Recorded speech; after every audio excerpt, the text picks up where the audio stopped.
Welcome to Ear Biscuits, the podcast where two lifelong friends talk about life for a long time. I'm Link. And I'm Rhett. This week at the round table of dim lighting, we are going to be catching up with one another, checking in on how well we're doing with the things that we said we would be doing in 2024.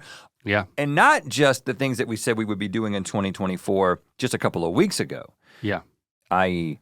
New Year's resolutions, but we're also going to be checking in on a 10-year prediction, going back to a very old Ear Biscuit and see how right we up. were and how wrong we were.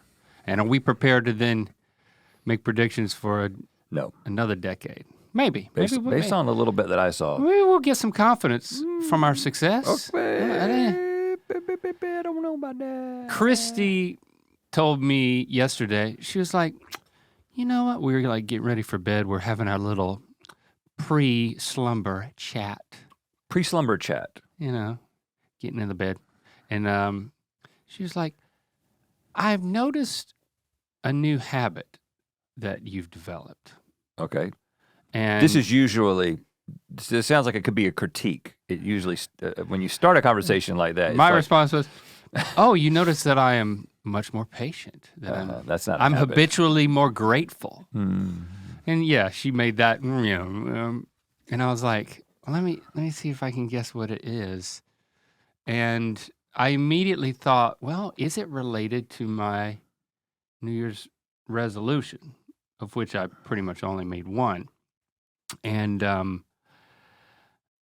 but I didn't know how she would see that as me not using my phone on the toilet. I just wouldn't know how she would see that as, she would even observe that as a new, what she would call habit. Are you saying that because you don't poop in front of each other? We can. We're free to, but we try to avoid it. You know, I try to be like shit's passing in the night kind of a thing. Yeah. You know? Shit's passing in the night. You know, because I don't. Keep the romance alive. I am so jealous of you and anyone else that has like an isolated toilet. An isolated toilet closet. Because you have a pony wall. Yeah, I just got a pony wall. Mm-hmm. That ain't enough, man. No. The pony ain't enough to keep everything. If you can still see the head of the pony, you know what the pony's doing. I tried to make a pony noise and you need a pony door. You need a pony room. Right. I wish I had a pony room. Our remodel years ago would accommodate a window in the shower, but it would not accommodate a box around the toilet. Yeah. You need more space than you think you do for that type of thing. Right. But I didn't think that she would notice that or call it a habit. And I said, is it toilet related? She was like, yes. Oh, and she was heated about it. And then I realized it. I was like, does that have something to do with the toilet seat? She was like, yes. What? And it just has been like over the past week or so. My goodness. Now that we're back home from vacation, you're leaving the toilet seat up. You never did that before. Oh, this is very out of character for you. Yeah, because I would, in my house, on that toilet, I would also pee sitting down. Right. And so why do you ever have the occasion to put the toilet seat up? Well, I didn't tell you, but my other New Year's resolution was now I sit on the toilet with the seat up. It's like, I go that much deeper. It's more fun. Yeah, you want to be closer to the water. It's less splashing. No, this is a correlation. Now, when I'm just gonna pee, in order to then remove the temptation to keep my New Year's resolution of not being on my phone while on the toilet, I'm gonna not pee sitting down. Oh my goodness. Now I will say, the reason why this feels like a big conflict here. The reason why I pee sitting down, and that has been my habit for years, is because I love my toilet, and it's just a nice restful place to sit and just pee, and who knows what else could happen. But then I get on my phone. All that's been fun. Right, okay. You know? And so also, you would get on your phone while peeing only? Because I'm seated there. How long you peeing? Well, we know you pee for quite a while. You did win the the long peeing contest that we had on GMS. It's just that I'm seated and my phone's there, and you know, I'm starting to pee, might as well, just out of habit. I whip my phone out because I'm on the toilet. This is something I've never been challenged with. The other reason I've done that is because there's no splash. Like, even if you don't think there is, when you're standing and peeing into a toilet, there's splash. There's a dissipation of splash that's happening on the floor, and it's in the air. It creates an aerosol of urine, and I haven't loved that. But now I'm giving my butthole the love that it needs by sitting less on a toilet seat. Well, there you go. That's also true, yeah. So I'm standing to pee, and I'm apparently not putting You're the just seat back forgetting about the seat because it isn't a practice that you have cultivated. Yeah, I've left it up. Huh. So now I'm trying to, I'm having to make lots of changes, in my life. Well, right now. They're all related to the toilet. You came to a fork in the road, and you're giving up. You've placed a higher value on not getting on the phone than getting a little pee aerosol in the room, or avoiding that. Really, I am placing the highest value, and I don't want to camp out here, but like just your butthole health. My butthole health. You got to think about it. It's important because you only got one. Most people. I just can't stay in that position any longer than I need to. It's not good for me. I'll leave it at that.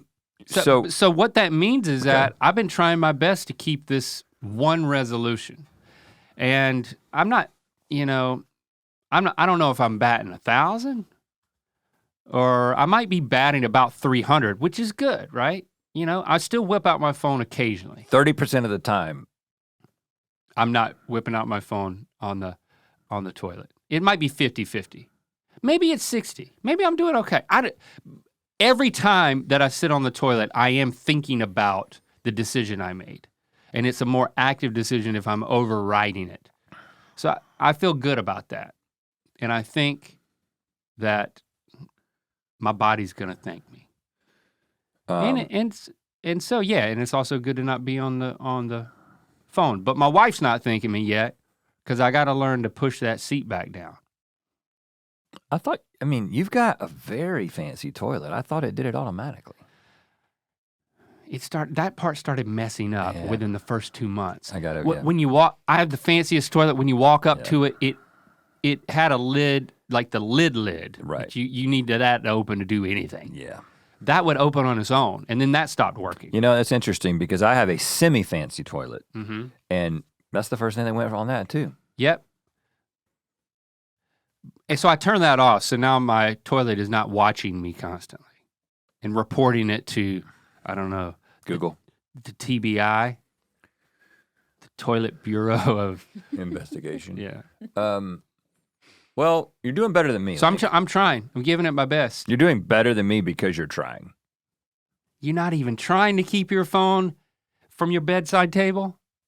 You Well, haven't even tried? Well, let me remind you, unless I'm wrong, I thought that my resolution encompassed your resolution and then extended it. Because I also said I didn't want to poop with a phone. Yeah, you did. I pooped with a phone this morning. I've already done it. But I'm not actually. Sounds like I'm not pooping with a phone. I'm not actually using the phone as part of the pooping process. I don't even know what that would mean. I'm pooping while phoning. I know it. Or phoning while pooping. I know what you're saying. And it is a problem. You didn't even, did it even cross your mind? Did my life flash before your face? I gotta say that I think I suffered from a common predicament in my life and probably your life as well, which is forgetting something that we talked about. Oh, you totally. Yeah, because you know the blood brain barrier, something David Blaine came up with. The blood brain barrier. Yeah. We have like the camera life barrier. Yeah. And sometimes you came up with what you're saying is you came up with the resolution just for entertainment purposes. Well, if I recall correctly, you had a resolution and I was glomming onto your resolution. Yeah, you were. Right, and because my resolution was on camera, my resolution was made on camera. Right. It did not past the camera life barrier. All right, that's fair. That's fair. I totally understand. I was in a mode. Now, have you ever pooped on camera with your phone in your hand? No. You had to think about it though. Well, I mean, I wouldn't put it past us. Right. I mean, we have peed on camera. We have plucked our pubes on camera. We haven't filmed anything except I don't think you could this poop. podcast I don't think we this would year. poop on camera. No, I don't think no, we do no, that. we wouldn't. We have farted We on wouldn't. camera. By accident. I almost pooped. And then on purpose. Yeah. God, right? Jamie told us, last conversation we had with Jamie was like, TikTok doesn't know what to do with like, we're like bathroom talk. Yeah, we talk about it too much. And I agree. You know, not that this podcast is reduced to something working on TikTok, because we'd never think about that. It hasn't, but it does. And here we are, stepping right in it. Yeah, I don't know why we do it. But it's our resolution. We're just immature. Well, we're immature. We're just being ourselves, and ourselves are immature. We're just being human. But you have succeeded. Within the realm of being on mic or camera, you have not taken out your phone while on the toilet. So you're doing it. Do you want to bring this into resolution into your Well, the thing that I was actually more interested recorded in, life? The thing I was more interested in was the bedside part of this. Yeah, that's where we And I will say I have thought about this. Oh. I have thought about it. Because I was like, okay, well, what am I gonna do about an alarm? I gotta get an alarm clock. I actually bought an alarm clock for Shepherd, because Shepherd, everybody in our house has a Google Home in their room. And so we can just be completely tapped in at all times. It's very healthy. And that's how Shepherd sets his alarm. Mm-hmm. He's a 15-year-old though. And apparently it takes more than what Google has to offer to wake up a 15-year-old. Yeah. I do not believe that there is an alarm volume. All you have to do is say, stop. I hear Lando saying that, because he does the same thing. He's supposed to get up at 7, and I hear him in there. I hear the alarm go off. And all he got to do is say, stop. Do you eventually have to go get him up? You don't. This morning I did, yes. Oh, good. You don't have to move an inch. Makes me feel a little more You don't even have to. Your mouth is already open because you're sleeping. And I can tell he doesn't even move his mouth. He's like, stop. And Google understands that. Do you have to say, hey, Google, stop? Or just stop? All he says is stop. Because I think it's when it's going, it knows. Yeah, when it's going, it knows. It's way too easy. Yeah. It's way too easy. So in Shepherd, we built a loft in his room, so his bed is upstairs, basically. Yep. Up a ladder. Yep. And I'm actually kind of jealous. You want to sleep up a ladder? I've always wanted to sleep up a ladder. Okay. We'll put a bunk bed in your bedroom. Jesse's not into it. Oh, really? Yeah. It's like she's giving a tour. My interior designer wife is not into the idea. She's giving a tour to her friends that are curious what she did with the bedroom. A bunk bed. My husband insisted upon a bunk bed. I mean, that's a good design challenge. You each sleep in a bunk? No, we both sleep on the top bunk. That's a loft, right? Yeah. The bunk bed is funnier. I present to Jesse the design challenge. This is bloggable. This would go big on the Innersphere, on the internet. They almost called it that. Back in 2014. Never mind. Go ahead. You bought an alarm for Shepherd so that he could get out. He would have to climb down the loft in order to deactivate it. And I searched super loud alarm. Oh God! And you didn't. I just laughed and I don't know what's coming out my nose. Pass me those tissues. Give me some tissue, please. Pass me the whole box. Oh God, I can't. I'm drooling. Oh God. Super loud alarm. I can't even imagine it. I haven't tested it yet. It actually arrived last night. Did you tell him that you were doing this? Oh, I had Amazon open as I told him. I am currently buying you a super loud alarm. And it's going to be downstairs in your 2-story room. And you're going to have to get your ass up to cut it off. And basically, the whole house is going to be hearing it until you cut it off. Yeah. So we'll see. I'll give you an update on that later because it's not in yet. All I know is you cannot say stop and get it to stop. Stop. But we got him. We actually talked about this on GMM years ago. There, an alarm clock that would be on your dresser or whatever, and then when it went off, it would jump off of the dresser and roll around the room. Yeah. We got him that, and he hit it or something because we don't know where it's at. Like, I think he was like, "You're not gonna do this to me." Well, he buried it in the backyard. I don't know where it is. Probably gonna kill this one too. Well, I'm not gonna let that happen because this is the battle that I'm having right now. I do not believe that you should require my intervention or Jesse's intervention to get up because at some point you're not gonna have that in life. Wow. But I've been thinking about alarm clocks, and you have your own problems. And once you get into the world of alarm clocks, there's the one that looks like a half sun that a lot of people are into that gets advertised to me on the various platforms. Yeah. And it looks beautiful. I can't tell if it's 2 feet wide or, I haven't seen it I haven't done the thing where you put it in your space using your phone. I don't know how big it is. But it seems to be pleasant. It seems like it also doubles as a noise machine. It's like a gentle night wake. Noise machine. This is the trend. But I'm still trying to figure out what that means about my phone. And I did see some of your comments, I will say. But you know what? We got some voicemails from people that we're going to listen to. Feedback on my predicament. Okay. Hey, Rhett Link. I think I have a very obvious answer to Rhett's issue with the phone in the bedroom. I think the key is a pager system. Rhett, you just got to get a pager, and then your loved ones or your colleagues can send you a page if something urgent comes up, but that way you don't have like social media access or anything like that. I also strongly recommend a wake-up light. You can find them on Amazon, but they're lights that slowly rise over a certain amount of time, so it feels like you're waking up to the sun. And there's different audios that you can choose, so you don't have to go with like a harsh alarm sound. I would love to see Rhett walking around with a pager on his hip, so I hope it works out. Thanks. Bye. What pager? I didn't like. I would love to see Rhett walk around with a pager on us. That made me feel weird. Oh, but that's my favorite part. Can we go ahead and get the light thing out of the way because Jenna is giving like an emphatic nod. I think it's the light that I just described. Yes, that was the light. Yeah, that's one of them. Oh, y'all have new mics. Yeah, I know we've got new mics. You reached over and grabbed an arm. I was like, "Where's she?" Oh, it's a. it's a wow! new Look at this. Okay, we don't even have that. Same mics, different. We've got little arms now. Very official. Mm-hmm. So, do you have one of these? I don't because I use what I already have, and since I have a Google Home, I have automatic. I have it automatically set up that certain lights come on when the sun rises.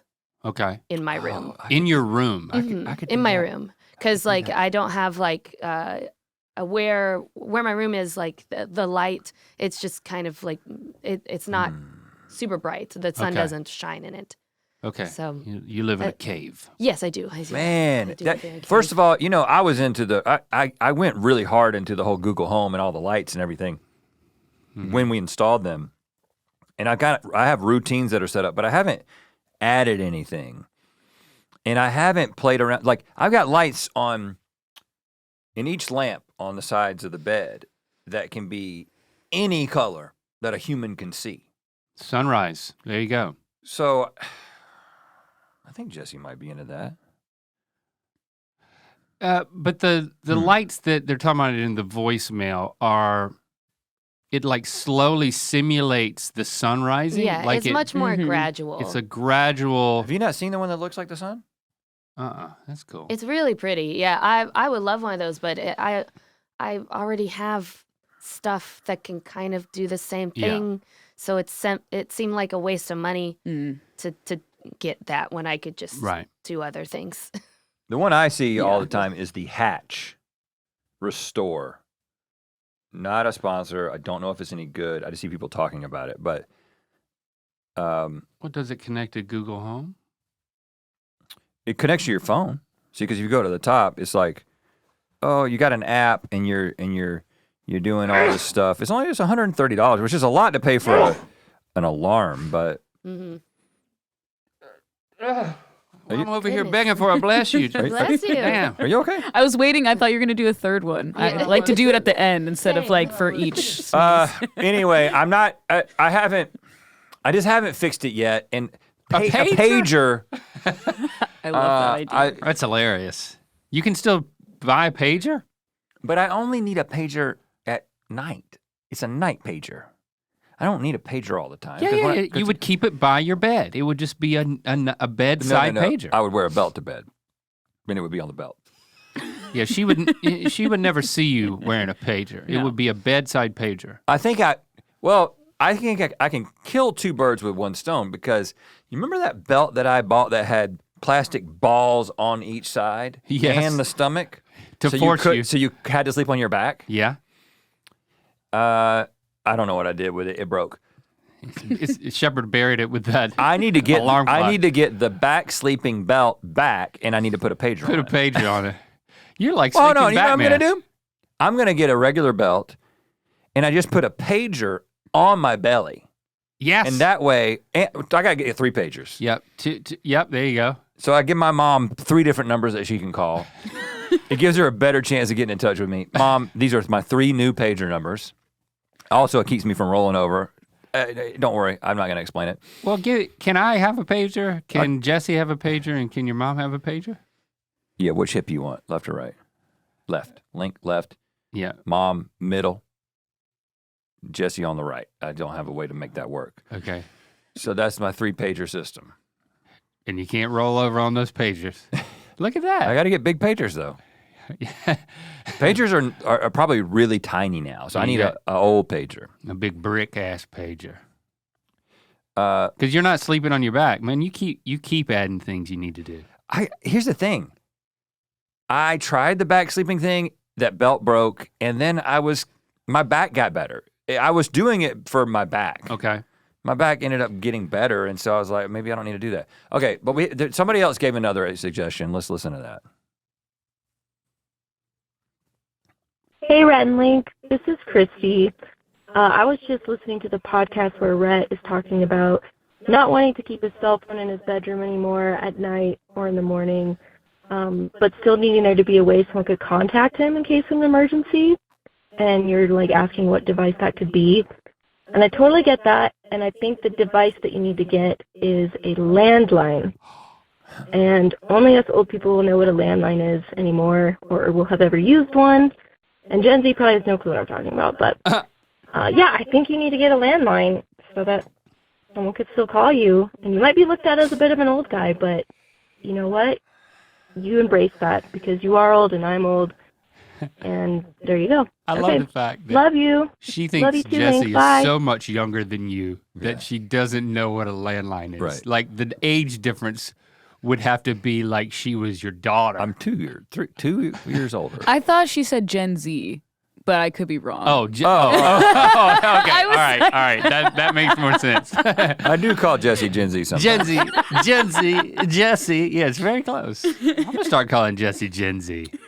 Yeah, okay. That makes more sense. You know, literally up until 3 months ago, I had a landline. Wow. You did? Yeah. Where was it? So when the phone itself was in Locke's room because that's where the internet comes into the house. Yeah. And so that's where the one little phone jack was. And when we signed up for cable and internet 8 years ago, they still gave you a line. we got a landline. And so I was like, well, this is pretty cool. Having a landline is it's a good backup. It's a way to get in touch. Never gave the landline out to anyone. Somebody had it though. Oh, really? It was a number it was a recycled number. So 3 times a year we would get a phone call that we would not answer. That felt weird, didn't it? And why is Locke's room ringing? And I had this idea that if I can't get in touch with you guys when we're out and we need to get in touch with you, I've got this landline number, but it was a very dad thing that did not go beyond the dad family barrier. Yeah, this doesn't work. This doesn't work because you would have to give that number to you'd give it to a set number of people who would not keep it. And that would be like, if you need to get in touch with me at between these hours, right, you call this number. Yeah, it's putting the onus on other people, which is also the problem with the pager. It's like, what I want is a device in my house. I've already told you. Where if you call my number at night, it still wakes me up, but my phone is not in the bedroom. How's that? What do I do? What do I do? Just put the do not, I've already told you what to do.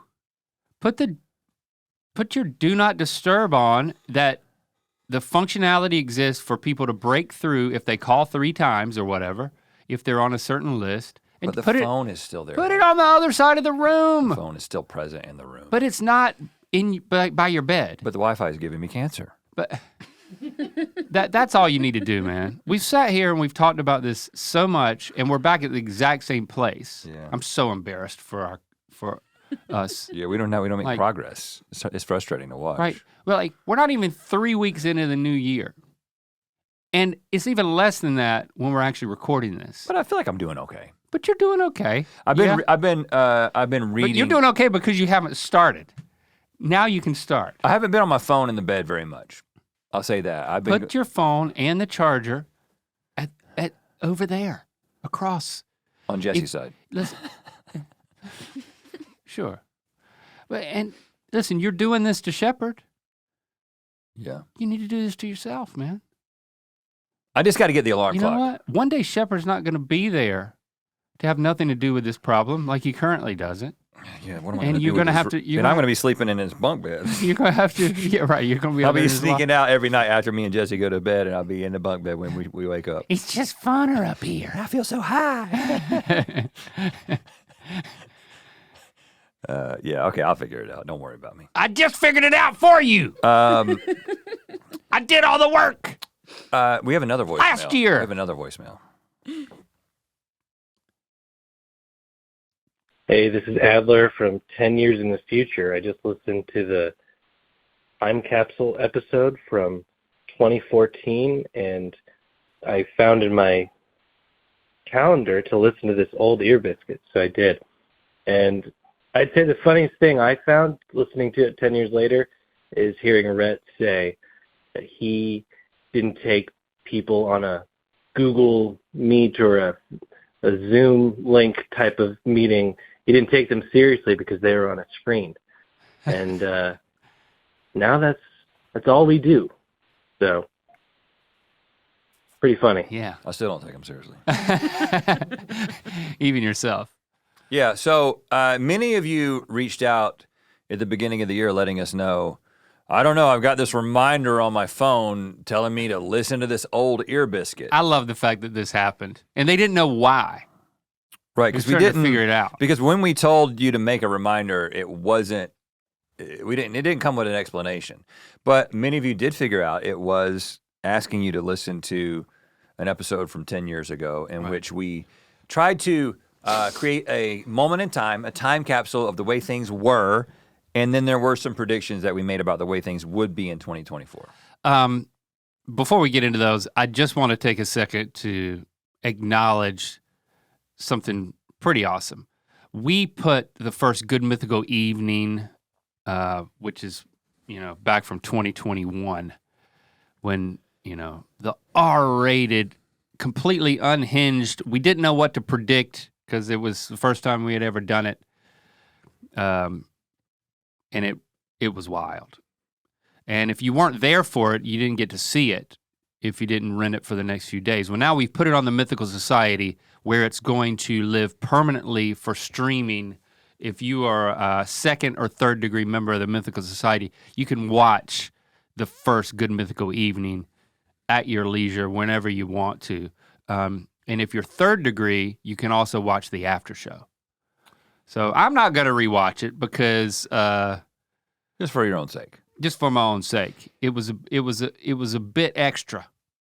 For me. The Mythical Society. My inebriation was a bit extra. The Mythical Society continues to be, I don't know, man. I'm just very excited about what we've got going on over there. I'm gonna take a moment to just add on to what you just said because Do it. we're celebrating very soon, next month, celebrating the 5th anniversary of the Mythical Society. And, we start a lot of things. As you know, we start a lot of things, we try a lot of things. We don't necessarily stick with everything because some things don't work. And I'm very proud of the fact that our team has done such a good job with the Mythical Society in making it better and better, and making it what I think is, based on everything that I can see, the best paid fan club on the internet. Can I just say that? In terms of the amount of things if you're into us. The amount, you got to be, if you're a fan of something, and then this is the thing that's offered, I just think with the number of things that keep getting added over there, and the number of things that people can experience. The cumulative value. Yeah, increases. I think the team does an incredible job with that. And the membership continues to grow over there. And it is like the most mythical experience that you can have. Like that was the whole point of it, was to create something that, where does the most mythicality live? It lives at the Mythical Society. Exclusive and worth paying for. Yeah. So that's what we've done. Ear Biscuits is supported by Chime. It's a new year. You might have some new goals that you are setting for yourself. You might want to get yourself a car. Maybe you want to get yourself a new place to live. You've got things that you're trying to pay for, save for, etc. And you know what?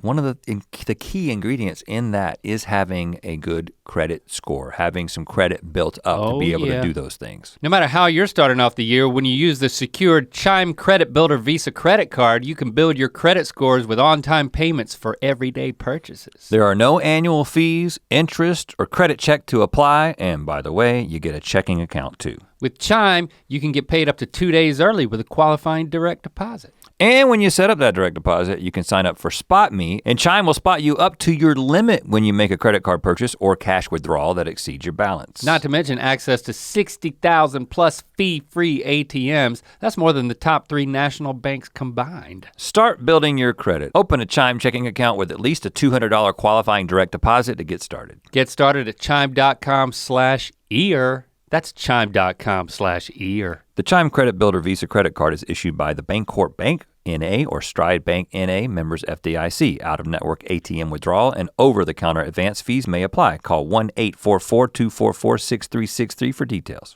Late payment may negatively impact your credit score. Results may vary. Early access to direct deposit funds depends on payer. Spot Me eligibility requirements and overdraft limits apply. Okay. So let's get back to these things. We should start by saying aloha, because that's what we said would be the greeting in 2024. And we're right. We're right. I think it can still happen. I hear it everywhere. I mean, if you travel to certain places, it's a common saying, and it's catching on. Right? I mean, I will know we're at the beginning of the year. Maybe we should wait to the end. It could be the year of aloha. It could be. Let's actually make that happen. I don't know if we can make that happen. No. You know what I'm saying? Oh yeah, culturally? Yeah, we shouldn't be the ones to make it happen. If it's gonna happen, we can be along for the ride, but I don't think we could try to make it happen. That's a good point. I agree with that. We talked aloha to that idea. We talked, that was a goodbye. The beauty of it is it's hello and that's goodbye. what we said. That's what we were thinking, that everyone would understand. Right. Now, we talked about the fashion at the time. We called ourselves hipsters in a non-derogatory way. Maybe it should have been derogatory. We were wearing skinny jeans at the time. Whew, glad that's over. And there was a discussion, not a prediction as much as a discussion about where we were gonna go from here. Could they get tighter? For me, I was definitely already like, I really hope they do not get any tighter. They couldn't. There were tighter jeans than I ended up wearing. You were a little bit tighter than me, but then there were jeans that were tighter than the jeans that you were wearing. Jeans that look like leggings. You know what I'm saying? That was a thing that some people wore. Yeah. What were we thinking, man? The same thing we're thinking now. It's all subconscious, Trends. man. It's just like you think that things look good. It's not that they look good, they just look new and different or whatever, right? Because the magazines have really dramatic lighting. on people wearing whatever it is they think you But need we to were wear. we were conjecturing, and one of the possibilities was that the trend would reverse, and it really has. I mean, Shepard wears the pipe jeans, basically jeans. But we didn't give a hard prediction that like, oh, we're gonna be in these like ballooning pants. So we can't take credit for that. Yeah, Rhett, you were more hopeful that they would go in the other direction. You were just you felt wishing. forced into the skinny jeans. I feel like they went too far, though. They're too big? I'm saying for a 6'7" man with my body shape, there's a too skinny and too big. Big guys don't look good on the extreme ends of the fashion spectrum. It's just hard for us. And so I think like a Levi's 501 jean or whatever, right? Whatever the like middle jean is the jean that is objectively the best looking jean. Well, it's a dad jean, but when you're a dad, you can't wear it. It doesn't work. I've got a pair of 501s. Yeah. Well, what you got on is kind of daddish. It does work, I guess. These are bigger, Okay. And the funny thing about these is, Link, it's not actually a jean. Isn't that interesting? No? What? What do you mean? It's technically classified as a chino. That's interesting to me. I don't know what that means, but It's just like a different cut, but it looks like jeans, but it's not denim. it is denim. Well, it's a different type of denim that is a chino. I don't understand. It's just like it Well, was very confusing. what's the difference between a chino and a jean? That's what we need to know.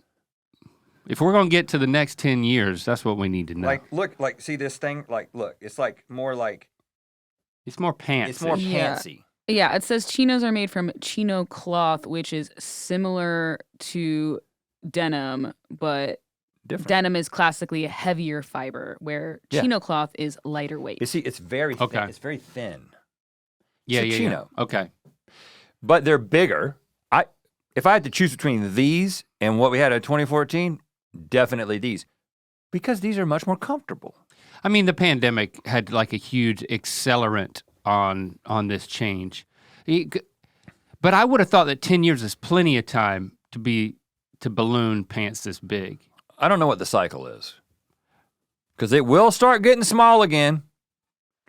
We talked about ties because skinny ties are in. Of course, they're not in anymore. But what we thought was that in 2024, it would be all about the bolo tie. The skinniest of ties. The skinniest of ties, where it becomes like a shoelace around your neck. Uh-huh.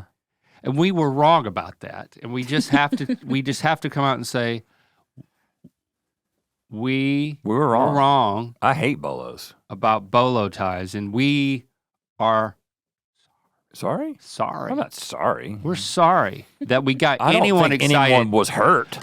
I know I don't somebody. apologize if no one was hurt. Somebody started buying up bolo ties. Okay, if you went into debt because you boloed up back in 2014, We are I'm sorry. sorry. Well, in between over the past 10 years, somebody was like investing in a bolo business Yeah. Yeah, that's true. There's probably a bolo business out there because of us because of us. that failed. Mhm. I will say, I think the thing that really derailed, I don't even know what the tie fashion is now. Again, because of the pandemic. When do you wear a tie now? No tie. You wear a tie when you go to something that is definitively formal. You don't wear ties. People don't wear ties to work. Like No. agents. Have you noticed this? Agents and lawyers, attorneys. But the one that changed the most is agents. Agents in 2014, if you went into a talent agency, agents were wearing suits and ties. You're right. You go into an agency now, nobody's got a suit and tie. No one has a tie on. No one. That's right, man. We gotta get them back. You go for the agents. into a law firm now, and they might have on a dress shirt. Now we're not talking about, just for clarity, we're not talking about secret agents. Right. We're talking about entertainment agents. Yeah. We don't know any secret agents. Well, maybe we do. Right. We just don't know if we do. Exactly. But I don't think they're wearing ties because I don't see anybody wearing ties. So maybe that's what makes them secret. Ties got derailed. Yeah. and we don't care. Now we were in the area of tech. We were talking about what we call the new Apple iWatch, which was not what it was called ever, except maybe like 2 years before it came out when people were predicting it. But this is after it came out, and it was called the Apple Watch. Well, it was just announced, and we didn't know how to. I don't know which one of us said it, but I apologize for whoever did. It was Rhett. Yep, it was you again, man. Talking about the iWatch. I probably didn't even know it existed. You knew it existed and called it the iWatch. I might call it the iWatch now, just kind of slipping up. I apologize if you invested in iWatch.com back in 2014 thinking that it was going to be the big thing, and it was actually Apple Watch. Which, incidentally, I don't know the latest on this, but Apple Watches got shut down. Did you know about this? There was a government regulations in certain places. There's like some. The phones got shut down in France, but then the watch got shut down, the iWatch. Because of a lawsuit, because of a patent lawsuit. Oh, not because of radiation. No, because the latest version of the latest couple of versions maybe of the iWatch, they were using some other technology and they successfully sued. I haven't checked in on it. I don't know what the latest is. I don't wear an Apple Watch anymore, because I'm trying to remove myself from the matrix. Okay. The U.S. Can temporarily, so an Apple can temporarily sell them because of the U.S. appeals court win. Okay. Oh, yeah. I knew Apple. They would figure something. They got so much money. They got a lot. When you got that much money, can anybody really stop you? I hope so. Holograms. Why did we talk so much about holograms? We said they were only projections for Tupac and Michael Jackson, but our prediction was that video conferencing would be in hologram form. And that has not happened. I mean, but we were at least talking about video conferencing. Mm-hmm. You know? Because that's what you want.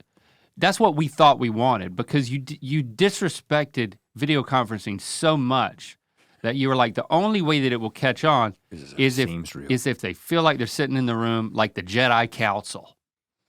Yeah, and that hasn't happened. The technology is and it won't, too complicated. Because there's no demand for it, because everybody's on board with this thing that you didn't respect, which is meeting via a screen. What I do think will happen, not that we're making predictions, but now I am.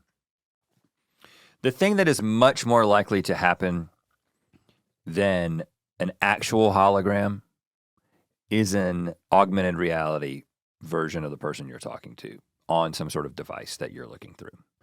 Like, meaning, well, you know how you look at your phone. It's flat. No, when you look at augmented reality through your phone, like if you're playing Pokemon Go, whatever it is, and it's like, I can put a little Poke thing on my, or I can like visualize this couch in my room using my phone. I mean, that's the thing that the eyeglasses that Apple came out with, eyeglasses, that are too expensive and people are not buying. But it's just as much AR as VR. Right. I think what'll happen is you'll just have a way of interacting with somebody in AR. I'm not saying that's gonna happen. I'm saying it's not gonna be holograms. It would be AR if it was anything, in terms of a 3-dimensional interaction with somebody. Because holograms, it's like you gotta have like a system that no one's gonna have. But I still don't really take people on video conferences seriously. Like, let me just say, if I'm in a real meeting with people and one person couldn't show up and they're on a computer, I take them a little less seriously. Well, and you're not giving them as much love. Even subconsciously. Yeah. It's like, oh, you're a computer person. Everyone else is a real person here. Yeah. You know, it's going to take a lot for us. You're not as smart in meetings as I thought you were. All of us to shut up and listen to you. I mean, on the computer. You don't carry as much weight. Unless you're on a really big computer. So we got to do something about that.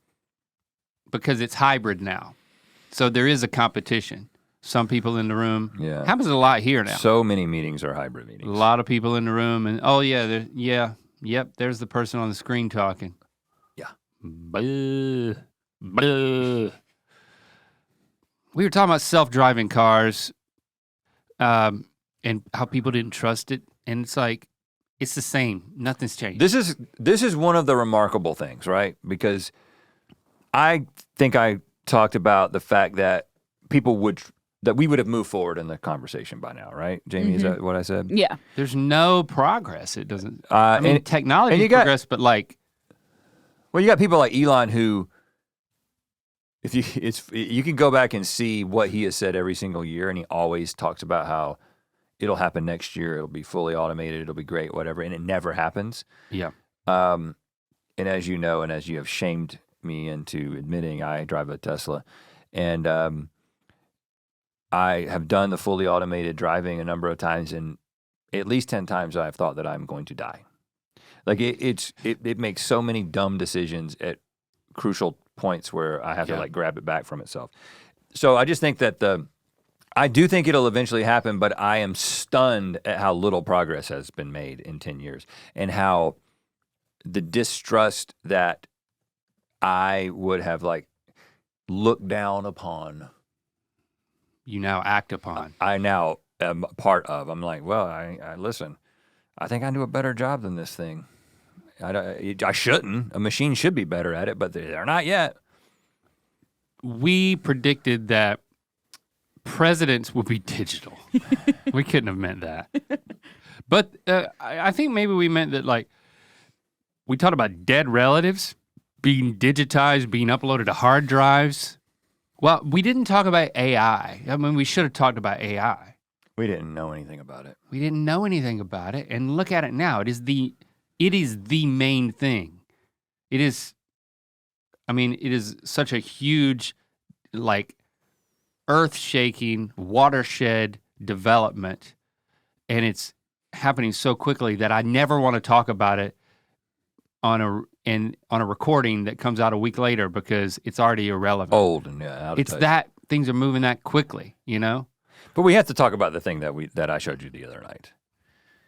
Because Yes. when you talk about the dead relative. Yeah, well, I mean, because that is happening. We were right about this one in a sense, or we can now see that it's about to happen. So I was, and again, when we talk about these things, like you said, a couple of weeks will pass before this comes out, so I don't know what will happen. And this Right. could have been revealed to be totally fake or whatever, but I stumbled upon a TikTok from the Dudesy podcast, which is Will Sasso, who's a comedian from Mad TV, a great impressionist, and then some other guy. I'm calling him another guy. I don't know anything about these guys. I know nothing about the podcast other than I keep seeing clips of them reacting to AI things, audio, video, and they're just laughing about it. And I don't know who's making it, but you can kind of tell it's AI generated images and then AI generated voice models of famous people saying stuff that seems like it was written by AI. And Which it's makes hilarious sense to me because Will, at least of the two, I don't know the other, sorry, I'm calling the other guy too, is an impressionist, right? An excellent one. Yeah. So like His Jesse the Body Ventura is immaculate. So and that's important. but the so then he's reacting to the impersonations that AI can do of right, and I don't know who's making it, and I don't know what role. I don't understand any of the elements of it. All I know is that they released a 1-hour George Carlin special of George Carlin commenting on modern day events. Yeah. And it was called "I'm Glad I'm Not Dead," and it was a special. And at the top of it, I'm glad I am dead. I'm glad I am dead. Now, first of all, if you just listen to it, I'll make a couple of observations about it. It is legitimately funny, legitimately insightful, very hard to decipher or pick up on the fact that it's AI. There's a couple of places where it's like, okay, that maybe there was some uncanny valley thing about the way that was put that feels a little bit like maybe it was generated. Uh-huh. But if you didn't know that you were supposed to be listening for that, you would be like, this is George Carlin he's still alive and he's doing a comedy routine about 2024, right now in the state of the world, giving the same types of insights that he would typically give. The preface of this 1 hour special from another AI that I guess is Dudesy, I don't know, again, I don't know much about this, is claiming that the thing is entirely generated by AI. Because when I sent it to you, you were like, I think probably what happened is this is a voice model and the guy's like doing an impersonation of it and then it's like modeled using AI, but they wrote the jokes, like people wrote the jokes. Mm-hmm. Ostensibly, they didn't write the jokes and that this was AI figuring it out, but it's hard to believe that AI would be this good right now at comedy. But like we talked about when we were talking about it the other day, it's gonna be that good at comedy. Yeah. It's only a matter of time. And there's, I mean, you can take the body of work of George Carlin because it exists in media and you can give it to AI. Now so if you have a dead relative who has a body of media, then you can do that. If you don't, you can't. So like for us, we can totally be Think about how much preserved shit we've said on the internet. Oh my gosh. We like for our kids, grandkids, great grandkids, we will, like that is the prediction, is that we will be a part of their lives. You will be without doubt, you will be able unless to. They don't want us to be. And then they just turn us off. But here's the thing. You and I, yes, we put ourselves out there and there's enough information, by far enough information to create an AI that then is perfectly set up to react in a situation exactly how we would react. Like if I was talking to Link based on everything that he's done, this thing is going to react. It's going to say the same things. It's going to make the same observations. It's going to have the same cadence, and it's going to be indecipherable from you if you were still alive. That's easy for us, but if you just, you know how every time you get an app on your phone and it asks you to get permission to access your photos. Yeah. Well, every person has a whole bunch of selfies and videos of themselves from their entire lives. Yes. If you give the AI permission to get into the digital record that you've already created of yourself, it can do the same thing for you. It can do the same thing for anyone. You don't have to be an entertainer. Yeah, I mean, we are in the like end times. The top, like you and I, with the amount of impromptu content that we've put out into the world, we are in like the top percentile of people, like with the amount of quality data to give AI. Like I guess my kids, I mean, they still don't take a lot of video of themselves. They're not making podcasts, you know? So I don't think it's a robust data set at this point because everybody's not a content creator. So if but it's the more data, the better the model, obviously. So it's like just a handful of like Christmas present opening videos or like, I'm just trying to think what my kids actually film of themselves. It's actually not that much. But you could also, this technology is going to be like, okay, so they can make it. Do you give this app permission to listen to monitor you for the next month? Well, yeah, there you go. All you got to do is do that. It's going to be so easy to give it the information that it needs in order to create the model. But then But again, that's just a voice model. It's not like physical mannerisms. That's why we're in that percentile because like it can observe so much about us. Like it's not scripted. There's the physicality of it.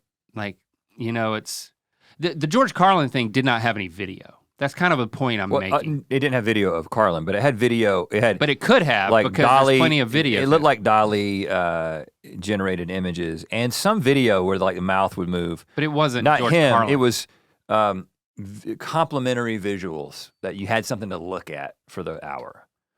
But they totally could do it with him. Like put him on a stage and like have have his eyebrows behave in the way that they do when he delivers his punchlines. It's all just a matter of time, right? But I'm just analyzing, when does that trickle down to any relative? And I just don't think it's a direct line. But how do we go through that? If one of us dies, here's a prediction I'm gonna make. The other one's gonna be replaced with AI, and we're gonna keep going in some way. That is, I mean, it will happen, right? If we don't die at the same time and the other person's capable enough to still make content, the other guy will be AI. Man. I mean, and it will be indistinguishable to the viewer through the screen. Now, in the room in real life, will it be a hologram? What will it be? I don't know. It's AR. like, will you talk to dead me differently? You know, in the way that you think that you talk to people in the Zoom call versus in the room differently. You'll forget, dude. The thing I think about is, I mean, that scenario is like, yeah, it's kind of mind blowing to think that. Will you would even hang be an out with option. me when we're not doing the podcast? And you can ask this question about any person, because you think about your parents, right? So our parents are older, right? My parents are older than yours. My parents are almost 80 years old. Yeah, mine are. And so I think 71, about, 72. do I want to think about however many years they have left on this planet in this form to interact with them? Okay. And it's just like, that's it. That's all it needs to be. And that's what we've always experienced as humans. There's no need to have them beyond having pictures of them and maybe some video of them. Do I really need, because it's a completely different level of interaction to be like, I'm gonna have an AI version. And we talked about this exact same thing, because this was a concept like 10 years ago at that website where you could interact with somebody, but because the technology has gotten so much better, now it's like, right. Oh, I actually think there might be a way that I could interact with somebody and I wouldn't be able to really tell a distinct difference. And there's a whole movie about this, several movies about this, but there's one that we watched at Sundance. Yes, the mom had a disease. She had dementia, and she had dementia. They like made the AI version of her or something. I don't know. And then the reveal was that you were experiencing the robotic mom the whole time. Man, I don't know. It's all, I mean, I read some of the comments, because this video that where I ranted and my fears about AI, and it's just funny to see the reaction. There's lots of people who are like, this is a total overreaction. There's some people like, I can't listen to this. When he starts talking like this, I can't listen or whatever. I get it. Like I told you at the beginning, it's like, I don't like to talk about it. It's just, I just had to get it out. Now, some people are like, yes, this is super scary. To me, I honestly don't know what to think about it, because when you, like, the scenario that you just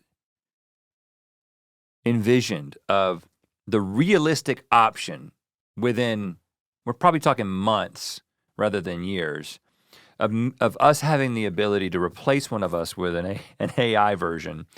Without lifting a finger. But like, I don't even know how to process it. I even think about the fact that, like, we've recounted so many of our life experiences. We've told so many stories from so much information is there to, like, even give, like, the proper backstory so that the AI can pull from that. I think that what's going to happen is that, you know, we talk about your brain being uploaded, but the next thing, you know, to a hard drive or to a cloud or whatever, so that when you're dying, or if you're denigrating, if you're going downhill and you want to start saving your brain or whatever, the way that it will happen first is like, all right, Rhett, you're sorry to hear about your diagnosis. Well, it's not you. It's somebody. Let's just say it's Thank you. Let's say it's your brother. How about just somebody we don't know, Mr. X? Well, I'm trying to make it personal. Okay. And I don't have a, you know. Anyway. You have a half brother. I have a half brother. Talk about him. Why? You know, I don't. No, I'm not bringing my half brother into this. Well, you're bringing my whole brother into it. Yeah, because I mean, okay, whatever. There's somebody that we don't know, but that we care about There you deeply. go, Mr. X. All right, and so all right, we're sending you the package. We're sending you the box. You're going to be monitored. You're going to get, the way that you create voice models now is, all right, just say this script, and now the AI has heard everything from your voice to then make you say anything. So let's fill out the rest of the data set. We're gonna watch you do all these things. You're just gonna stand in the box and you're gonna do this, you're gonna squat, you're gonna turn. It's like setting up you're gonna smile. Face ID on an iPhone. Right. And you're gonna tell your stories. You're gonna dump as much information as you can. Answer these 72 questions and it gives us all the information we need to create a profile of you. Right. And the more questions you answer and the more stories you tell about your better the past, model. and the more that like react to this statement, react to this piece of video. All you get a profile of their instincts and everything. Mm-hmm. Everything that we have already given to AI can be created with anybody can give it with just like a little box that can be sent. That's what I'm saying. Or it's probably just go to this website, use this webcam. And you're talking about it. The more days you do it, the more you're giving yourself to. You're making yourself immortal. Yeah. You're talking about it in the context of immortality or like being able to have this record of yourself after you've gone, right? Which is very legitimate. I think the thing that will happen maybe even sooner than that for us is someone is gonna come to us because somebody's already doing this. They're already thinking about this. And they're gonna be like, we have a service where you guys can have a virtual version of yourselves. You can put it on your Mythical Society where there's a chat, there's a video room that you can go into and anybody who logs in can interact with you guys. Yeah. And it will seem almost as good as a real interaction. And it can be infinitely scaled because it's just a model. And they're gonna be like, do you wanna do that? And then we're gonna be faced with, well, how do you make this decision? How do you make a decision as to whether or not you would let yourself have this avatar of a perfect avatar or close to perfect avatar of yourself that somebody can interact with? How do you make a decision as to whether or not you would do that? Because it would be pretty fucking awesome in one sense for people to be able to do that, right? But then in another sense, it would be like, well, it's not real and does it dilute? I'm not even beginning to evaluate it. I'm just saying. Can you toggle on or off like the romance switch? Because I don't want to be married to a bunch of people. I don't want to be in like some sort of romantic partnership. Well, I think that would be a feature. The that version you would of say, me. No, this is not a It's like romance thing. You're toggling certain things on and off. Speaking of that. For a prize. Speaking of that, and if the only thing I cared about in the world was making money, the thing that I would be working on right now, and again, I'm sure people are working on it. When you everybody dates online. Everybody uses dating apps to meet people, or most people do. And you go on to someone's profile. And what is their profile? Their profile is a series of pictures of them, maybe a video or two, and some information that they have decided to curate about themselves for you to make a decision as to whether or not you will swipe left or right. Yeah. What should be happening right now and what will happen this year or next is one of these dating sites will be the first to roll out the avatar that you interact with in order to make your decision as to whether or not you want to date this person. Mm-hmm. Yep. Because why am I going to spend the time on the profile if I could just have the interaction with the avatar? And people are just going to start making a decision like, do I want my avatar to be, how representative of it do I want it to be?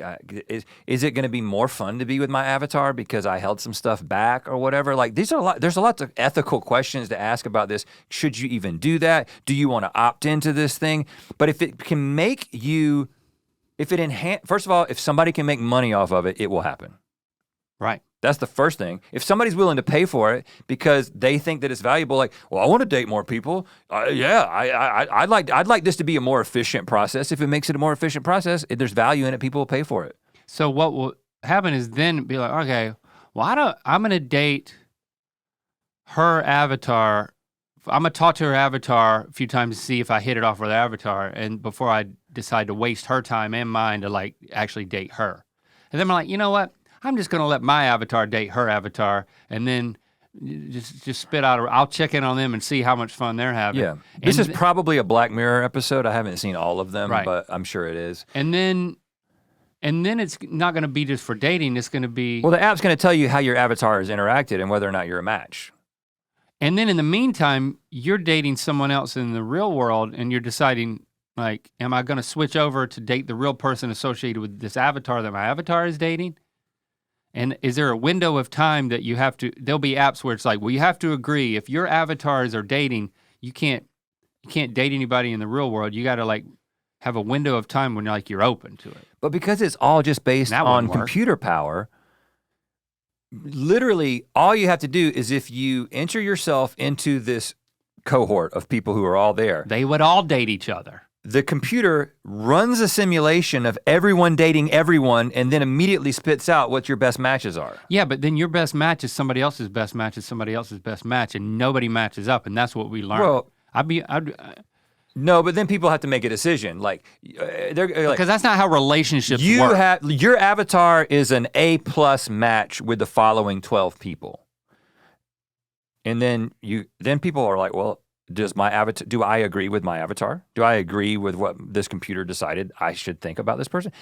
All this shit's gonna happen, or it could happen, and we just decide that we don't want it to happen. That's another thing that I see. Anytime people talk about this stuff, again, I hate talking about it, but I can't not talk about it because we never lived in a time where it's so accessible. The science fiction nature of it and how quickly it can advance, and you can just like imagine, oh, well, actually it would do this, and actually it would do this, is actually something that is happening and will happen very soon. And that's why it's just sort of mind-blowing. I'll put it this way.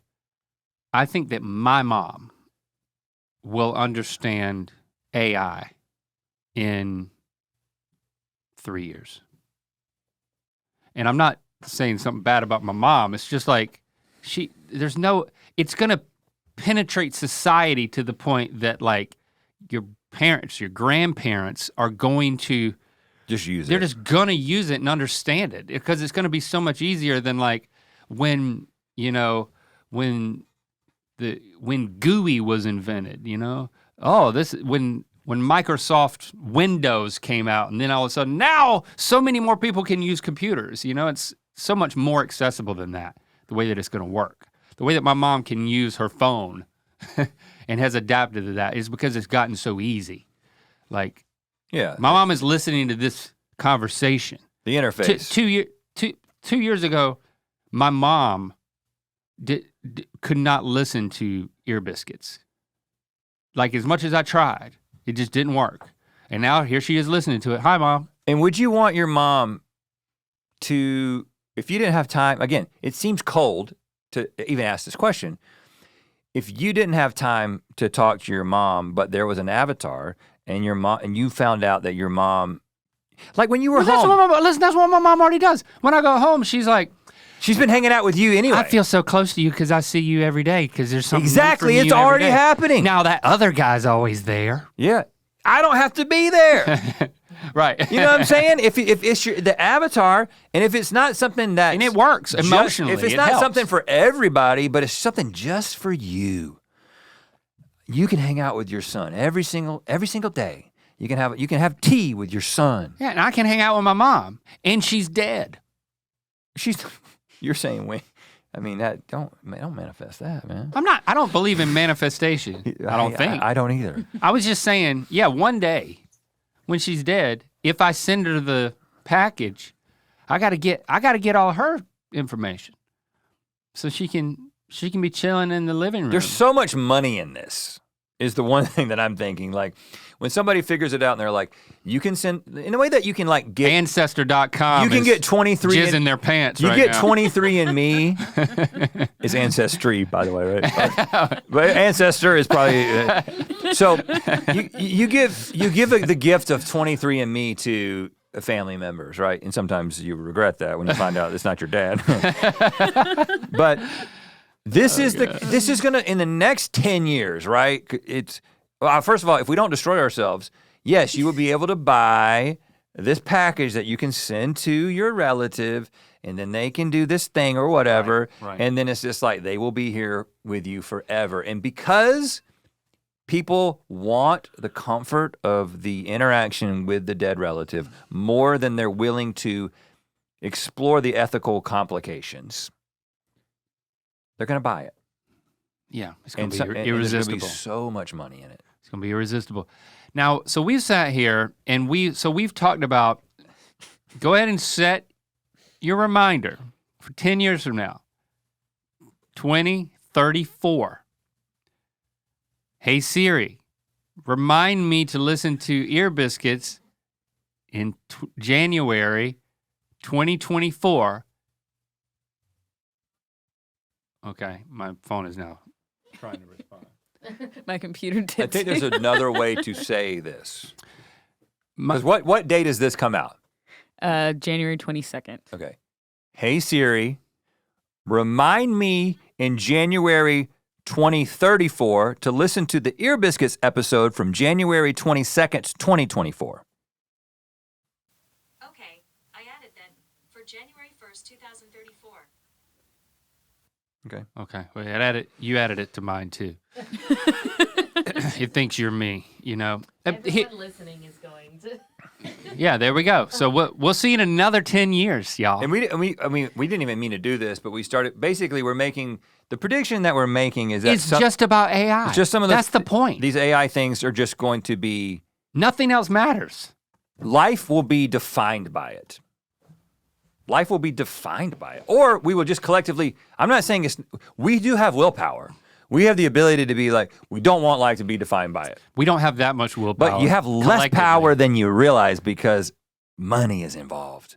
And the people want to make money, man. But there's good people with money. Yeah, but most people are just subjects of whatever system they're in. Yeah, man. You know what I'm saying? It's just like, you just live according to the system that you're born into. You're a capitalist and you work for money and you spend it because that's the system that dominates the way that the world works. It's a weird feeling. Right? That's Like, just- I have such a weird feeling right now about the next 10 years. I wonder what I felt like at the end of the last episode, like 10 years ago. It's like, it's not that, because now I'm like, I didn't have a that sense was of, not- I had no existential dread No. in 2014. I was just like, there's some cool shit that's gonna happen. I mean, now it's Now we're post-pandemic. I wake up in existential dread. And we're pre AI singularity or whatever. So it's like, it is a different world, you know? And I'm feeling that right now. That like, I feel totally different about 10 years from now versus what I felt like 10 years 10 years ago. from now will be way different than 10 years ago is from now. Mm-hmm. The acceleration of change. And it's not really constant acceleration of change. No. It's spurts, and we are in the midst of a spurt, a punctuated equilibrium. And what's on the other side of it? I don't know, man. You know what? All I know is we're gonna keep doing the shit that we do. You know? But it might not be us. I mean, it's like, One day it'll just switch. 10 years from now, it won't be us, Like dude. We'll be listening to this along with everybody Season else. 30 of Oh, that's GMM, season 30 of GMM will be fake and y'all won't even know. And we'll be like on a beach somewhere. And the beach will be on fire. Eating a coconut and a taco. Oh, smile. Just smile. Whatever we're into with, just put a smile on your face. I have a, and we'll talk, what we'll do is we'll talk about, you remember how every couple of seasons we had to come up with what the intro was gonna be? Like, what's the GMM theme song version of the GMM theme song this year? What's the new intro? Right. Now, again, we're creative people, and so we may decide, well, there's joy in creating the intro, but we'll probably be like, hey, it's just another intro. AI, give me 15 different intros, we'll choose the best one, and then we'll create something else that's better than just another intro, right? Isn't that what will happen? I don't know. You're not gonna stop I don't creating. know, but I'm good. We're still good. I have something that is maybe somewhat comforting. Good. My rec.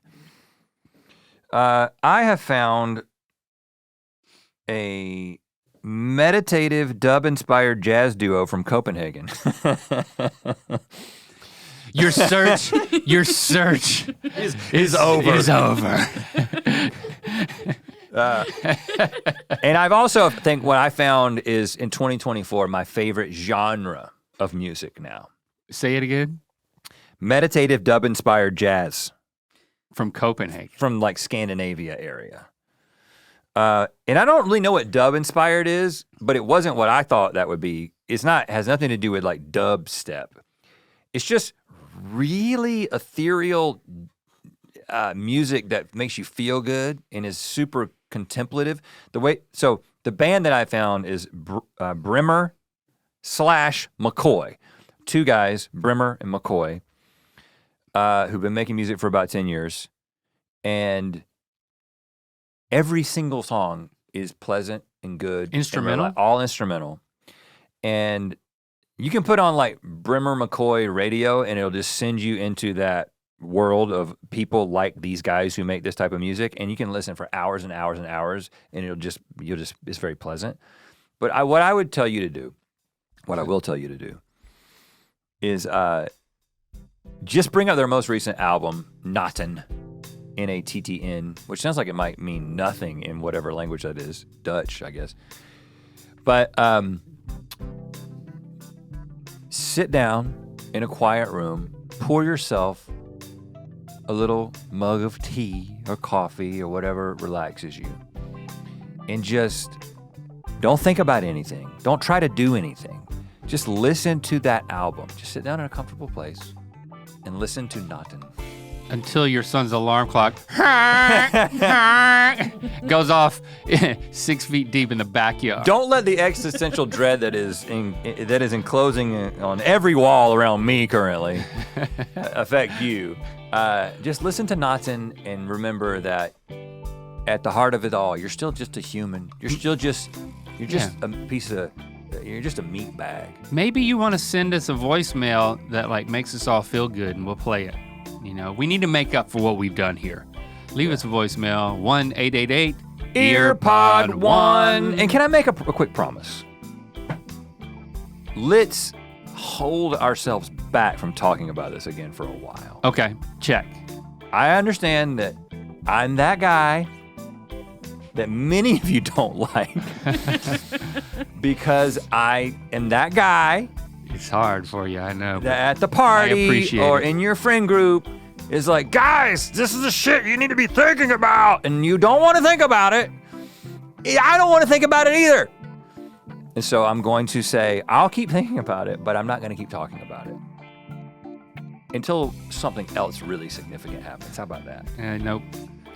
Nope. I'm not going to talk about it for a while. 2024 isn't going to be the year where all Rhett and Link talk about is AI. Why don't you start right now by stopping right now? Because the thing that we're going to be talking about you're doing it right now. Is we're going to be creating things. I'm so excited about the things, not that AI is going to be making, but the things that we are going to be making. The things that we're working on right now that I've never been more excited about what we're creating. Yeah. That's what I'm excited about. There you go. Peace, love, and happiness. Hey, Rhett and Link, this is Noah from Santa Barbara, California. This one's for Link. I just wanted to say I took your rec and I got the silicone shower scrubber, and just like you, it has revolutionized my shower experience. I recommended it to my friend and it revolutionized his as well, so thank you for that one.